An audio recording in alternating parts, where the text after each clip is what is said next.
দুই সময়ের দোয়া সবচেয়ে বেশি কবুল হয়। দুই সময়ের দোয়া সবচেয়ে বেশি কবুল হয়। একটা হলো রাতের বেলা তাহাজ্জুদের সালাত আদায় করে কেউ যদি আল্লাহর কাছে কিছু চায়, ওই টাইমে দোয়া বেশি কবুল হয়।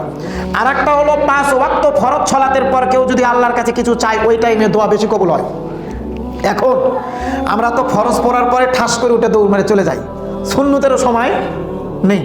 গত জুমায় বলেছিলাম আপনি কি কি দোয়া পড়বেন, কিভাবে পড়বেন, এগুলো গত জুমায় বলেছিলাম। তার আনুষঙ্গিক আজকে কিছু কথা বলছি।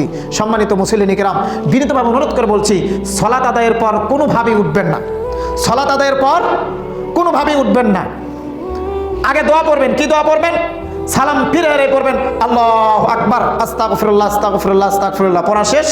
এরপরে বলবেন আল্লাহুম্মা আনতাস সালাম ওয়া মিনকাস সালাম তাবারাকতা ইয়াদাল জালালি ওয়াল ইকরাম, লা ইলাহা ইল্লাল্লাহু ওয়াহদাহু লা শারীকা লাহু লাহুল মুলকু ওয়া লাহুল হামদু ওয়া হুয়া আলা কুল্লি শাইইন কাদির, আল্লাহুম্মা লা মানিআ লিমা আতাইতা ওয়া লা মুতিআ লিমা মানাতা ওয়া লা ইয়ানফাউযাল জাদ্দি মিনকাল জাদ্দু।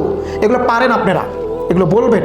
এরপরে বলবেন আল্লাহুম্মা ইন্নী আসআলুকা বিআন্নাকা আনতাল্লাহু লা ইলাহা ইল্লা আনতাল আহাদুস সামাদু লাম ইয়ালিদ ওয়া লাম ইউলাদ ওয়া লাম ইয়াকুল লাহু কুফুয়ান আহাদ। এখন আপনি যা চাইবেন তাই কবুল হবে, যা চাইবেন তাই কবুল হবে।